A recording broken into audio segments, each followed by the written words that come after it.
Grabe. Talagang inupakan ng Malacanang itong si Attorney Nicolas Coltman, yung abogado ni Duterte.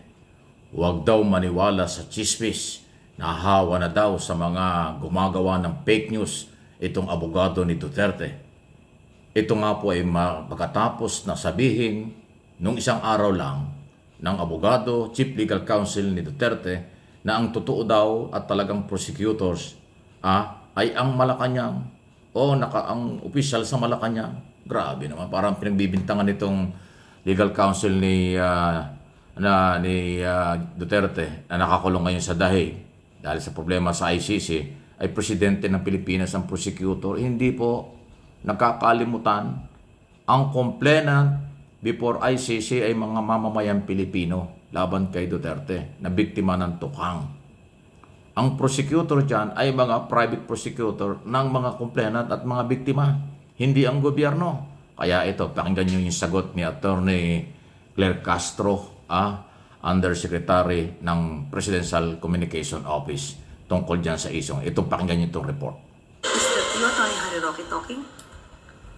We thought it was Attorney Harry Roque making such comment. Ito ang reaksyon ni Grabe. Palace Press Officer Claire Castro sa patutsada ni Nicolas Kaufman kay Pangulong Bongbong Marcos. Sinabi kasi ng lead counsel ni FPRRD sa ICC na si Kaufman na ang tunay na prosecutor sa kaso ay nasa palasyo sa Manila na siyang nagpatapon sa dating Pangulo sa The Hague. Pero hindi na raw ikinagulat ni Jose Castro ang pahayag ni Kaufman dahil napaliligiran anya siya ng mga fake news peddler. He should be concentrating on his job as a counsel, not in engaging in rumor-mongering.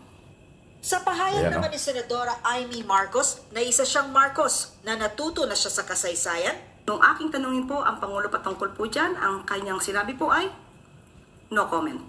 nakipagpulong kamakailan ang presidential sister kay Kaufman sa pagpunta niya sa The Hague, Netherlands kasama ni VP Sara. Sa kanyang pahayag, sinabi rin ng senadora na we will bring PRRD home. Para sa agenda, Grabe, Dear no? Pastor, Ayun, salamat po Thank you sa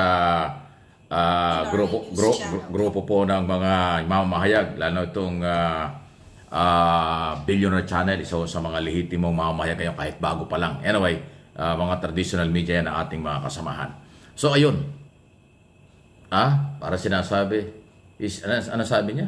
Is that you, Roque, talking? Kasi ang sinasabi ni Secretary, grabe ito si Claire Castro, ang sinasabi niya, ang style ni Coltman para din si Harry Roque, nagpe-fake news. Talagang magugulat ka rin, ano? Ang lakas makahawa ng mga DDS, pati yung international lawyer na Chief Legal Counsel ni Duterte, sa halip na pumokus sa ebidensya, gumagamit na rin ng chismis at intriga at fake news. Anong kinalaman ng Malacanang sa kaso ni Duterte? Para po sa inyong kalaman, ang Malacanang nagpatupad lang ng batas at court order warrant of arrest. Kaya nahuli at turnover si Duterte para bigyan ng due process para humarap sa mga akusasyon laban sa kanya ng mga Pilipino na biktima. Alam niyo ang totoong nagpakulong kay Duterte? Yung mga complainant, lalo na si Trillanes. Si dating Senador Trillanes ang isa sa mga nanguna grupo ng kailang Magdalo party list. Ang nag-file ng kaso noong 2017 pa. Si Duterte ay presidente pa, sina Trillanes at ibang complainant ng mga Pilipino, yun ang nagreklamo at yun ang dahilan kung bakit nagkaroon ng warrant of arrest at nakulong si Duterte. Walang kinalaman ng palasyo ng Malacanang dyan. Ipinatupad lang ng Malacanang ang Republic Act 9851, Section 17, para i-turn over after nilang mahuli, i-issue ang warrant of arrest na dala-dala ng Interpol at ginawa ng PNP hulihin si Duterte at dinala sa Dahig. Yun lang ang trabaho ng Malacanang, ng Executive Department. O tapos ngayon, yung mga DDS na abogado at followers nagchichismis, nagpe-fake news, pati yung Chief Legal Counsel na international lawyer, sumakay na rin. Anong basihan na pagbibintangan ni Attorney Nicolas Coltman na itong si Pangulong Marcos daw ang prosecutor, ang president, ang presidente raw ang siyang prosecutor doon sa kaso. Kalokohan. So fake news talaga. Kaya nga, yun. Ganun kasimple. Pero may laman. Ang tindi ng pitik ni Atty. Castro. Kasi abogado yan. Alam niya. Yung proseso. Ako naman, pinapaliwanag ko. Si Trillanes at Pilipino na mga kamag-anak ng biktima ng tukhang human rights violation ang nagpakulong kay Duterte, hindi ang gobyernong Pilipinas. Hindi complainant ang Philippine government, ang Office of the President, before ICC. Diba? Nililin lang nyo, pinapaikot nyo, pero mali naman. Ayun po ang dating. Ano po yung masasabi dyan? Okay? Para lang ho, malinaw ho ang usapin yan. About Amy Marcos naman, na ngayon ay laging ang sinasabi, iuuwi nila. Para bang nag-shopping lang, matapos mag-shopping, uwi na tayo. Again, panlilin lang na naman yan. Hanggat walang court order, sinabi ko na paulit-ulit yan sa ating ibang mga video. Hanggat walang court order, walang order o release order, ang ICC hindi makakauwi si Duterte. Yung nagpapalabas ng mga vlogger, mga pro-Marcos vlogger kuno, at yung mga DDS na yan ang kailang topic, for views only lang yon, for subscribers only. Nagpapalakas lang sila ng mga followers. Sa totoo lang, hindi totoo yung kanilang mga sinasabi. Mga title nila at gimmick nila. Ako alam ko yan.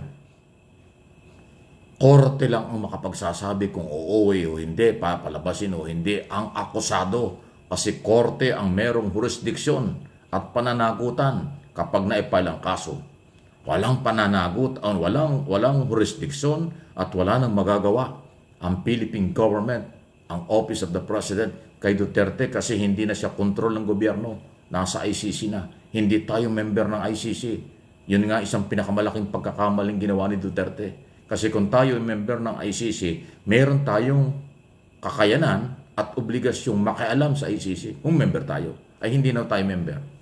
Di ba? Sinabi na nga ni Atty. Coltman na ang kanilang plano, isa sa mga plano, hilingin nila sa ICC na sumailalim na sa custody ng mga bansa, ng kahit na anong bansa na member ng ICC, si Duterte. Pero hindi ang Philippine government ang magkukustody kasi hindi tayo member. Di ba nyo nakuha yun? Alam mismo ng Chief Legal Counsel ni Duterte na hindi makakauwi ng ganong kadali si Duterte. Pero yung mga vlogger, BBM kuno, Marcos kuno, at yung DDS, naghawa-hawa na sila ng mga title at gimmick na uuwi na, pauwi na. Paano? Meron pa nga silang mga picture, natatawa ko, nakasakay sa aeroplano, ini-escort, papalabas na. Yun ay for views only. Huwag kayong palinlang dyan. Hindi totoo yan. Walang katotohanan. Madilim pa yan sa sabaw ng pusit na makauwi si Duterte sa panahon ito. Diba? Hindi pa nga tapos yung petition nung kampo nila na kinu-question yung jurisdiction ng ICC. Tatapusin muna yon. Pag sinabi ng ICC, wala silang jurisdiction, ayan, pwede siya makauwi. Hindi pa tapos yun . At sa palagay ba naman nyo, maniniwala, makukumbinsi nila na yung ICC ay walang jurisdiction sa kaso? Bakit pa sila tumanggap ng mga reklamo? Bakit patuloy silang tumatanggap ng mga reklamo at complainant? Ibig sabihin, meron silang jurisdiction. O di ba? Common sense lang . Kaya huwag kayong palinlang sa mga nagkukunwari na mga vloggers at mga nagbabalita na sila ay pro-administration, pro-BBM, ang dating ng iba dyan, parang DDS na rin. Nanlilin lang, nambubudol, for views, for subscribers only. Kung ano-ano mga picture, kung ano-ano pinapakita, lahat yun fake news. Kaya ako kanya mapapansin, hindi naman ako sa pagyayabang, wala akong pinapakita na mga ganyan-ganyan. Mukha ko lang ang nakataya kasi kaya kong panindigan ang akin pong sinasabi. Hindi tayo katulad ng iba kung ano-ano mga burluloy na pinaglalagay para lang humakahikayat ng viewers. Pero pakinggan mo naman yung sinasabi at topic. Suntok sa buwan yung iba. Hindi ko nila lahat. Di ba? So, kaya dahil dyan, paninindigan ko,